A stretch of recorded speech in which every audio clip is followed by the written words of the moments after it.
So the other day, the YouTube algorithm must have known I wanted to get back to doing videos on this channel and sent me a video from Steve Harvey. Now, I like Steve Harvey, and I understand his shtick is going to be a little bit more trying to get the ladies' attention more than the men's. And he has two women guests on, and they're talking about red flags to watch out for in men when we're dating. So I wanted to take a look. We're going to go over each one, a little bit of agreement, and some not so much. Let's look at our red flag number one.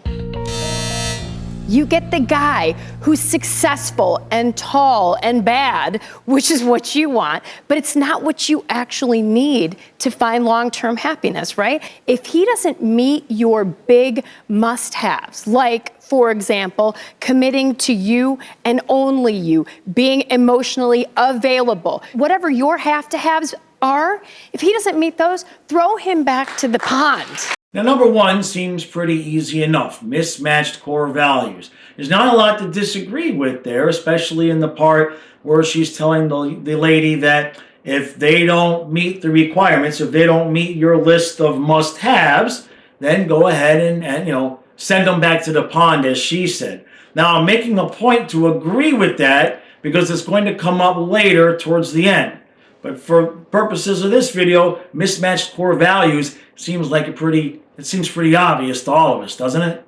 Which is why feeling butterflies is red flag number two. Ladies, I'm telling you, those butterflies are your body telling you to run.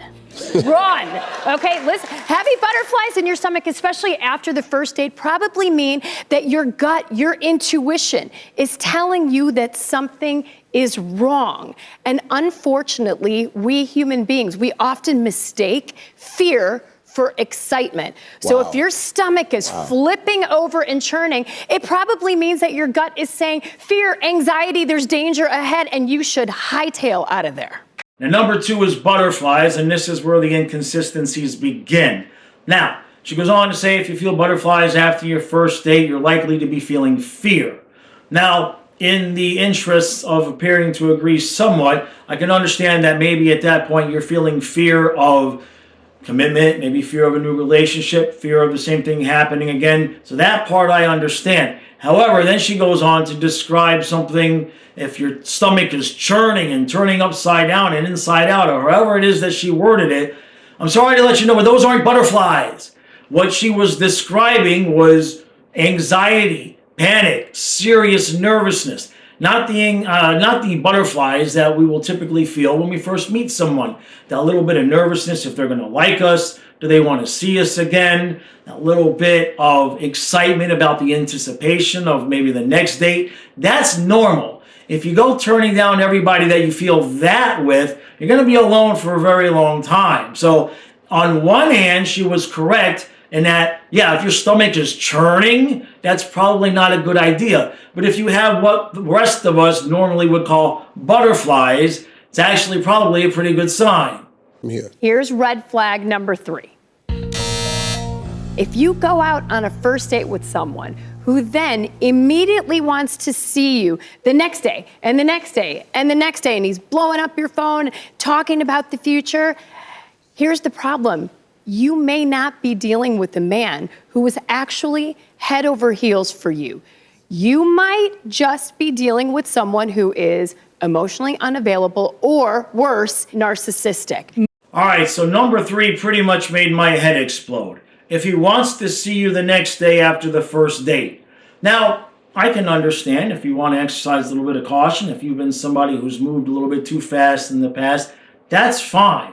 But she basically said that if he wants to see you too much on the next day, then it might mean he's a narcissist. Where do these people come up with these ideas? Now, raise your hand if you've had an unsuccessful relationship where you met somebody and you still wanted to see them the next day and the next day. Everybody should have their hands raised. Now, raise your hand if you've had a successful relationship where after the first date, you wish you could have seen them the next day. Everybody should have their hands raised. It's a complete crapshoot. Use your common sense. If you don't feel like it's an equal, if you don't feel like it's equal, like they like you way more than you like them, all right, maybe there's something there. But if you both meet, according to this woman, we've gotten to number three. And if you both meet and have butterflies and want to see each other the next day, run, and the dude's a narcissist. This is great information for women that want to stay single for a very long time.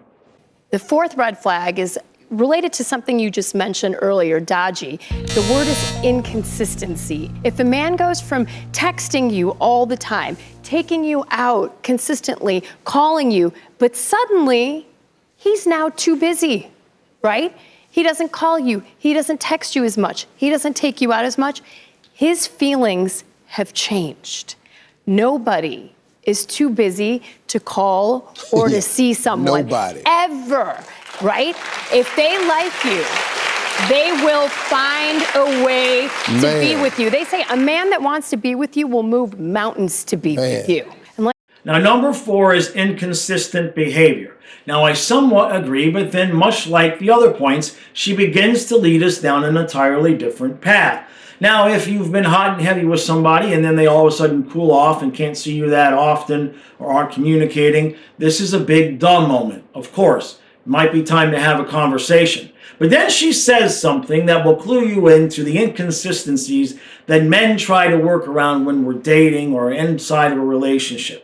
She says, a man that wants to be with you or be around you is going to move mountains. And all the women clap and they're, yeah, yeah, yeah. If a man wants to be with you, he's going to move mountains. That's not untrue. However, remember, number 3 was if he wants to see you the day after the first date, he's a narcissist. So if you start moving those mountains too early, guys, you're going to go from the kind of man that the woman wants to the kind of man that the woman tells everybody was a narcissist, and that's why she didn't date you. It's an impossible bullseye to hit, and I'm going to tell you why. Because for every 5 women that you date, they're all going to have different opinions on what's too fast, what's too slow, how things should go. And the worst part about it is most of the time, while you're just trying to negotiate whatever the last one told you was the right or the wrong thing to do, the new woman's not going to give you any information. So you may not even have any idea that you're doing something wrong until it's too late. Because you're not doing anything wrong. You just might be doing something that doesn't work for them. So now we've had 4 red flags, okay? And so far, what I'm seeing this woman attempting to do is to make sure that all you women stay single so she'll have clients. What's the last red flag? So many people don't pay attention to how their date phrases things and talks about certain things. So here's number 5. He's negative. When a man leads and he tells you with what he's not looking for or what he's not attracted to, again, he is telling you and showing you exactly who he is. A negative person, maybe also an angry person who hasn't worked on himself or his past relationship issues. Number 5 made me want to throw my laptop across the floor. If he leads with negativity. Now again, she's done the same thing at almost every point. She's made what sounds to be like a logical, viable point, but then what she's gone on to describe isn't quite exactly what she said in the first statement. If he's leading with negativity, maybe that's a red flag. Okay, I could see that. We can massage that a little bit. But then she goes on to say, if in the beginning part of the relationship, he's telling you what he doesn't want, that means he might be an angry person or hasn't done the work to heal from his previous relationship. Now, I would like to take you back to number 1 to remind you that her advice to the woman was to make sure that the man checked off all the boxes of everything that she did want. So let me get this straight. If you are in a relationship and you heal and you do the work, if you know what you do want, that's good. But if you know what you don't want, you're angry and you haven't healed. You see the double standard here? The inconsistencies, this is what men have to deal with on a regular basis. In fact, with what she's saying, quite the opposite is true. If a man has done the work and healed, and he's gone back and he's self-reflected and he's self-aware and he realizes these are the things that I want, but also these are the things that I don't want. I'm not good with this. For example, a woman might say to a man, my ex-husband was married to his job. I want to make sure that you're not married to your job. I want to make sure that you're going to have time with me. Now, That might sound a little bit negative, right? Because she knows what she doesn't want. By her definition, that means that woman is angry and hasn't healed from her past relationship. It's absurd. It's obscene. But it makes for good content on the Steve Harvey Show. If you've done the work and you've healed, chances are you know what you want and what you also do not want. Now, I, for one, appreciate it if I meet somebody and they tell me right off the bat, this is something I do not want. Because then I can reply back and say, well, that's how I am. That's who I am. We shake hands and we don't waste 3 weeks dating because somebody is afraid to tell people what they don't want. The idea that somebody is angry and unhealed because they're communicating what they don't want in a relationship has got to be one of the most absurd things I think I've ever seen on the YouTube dating space.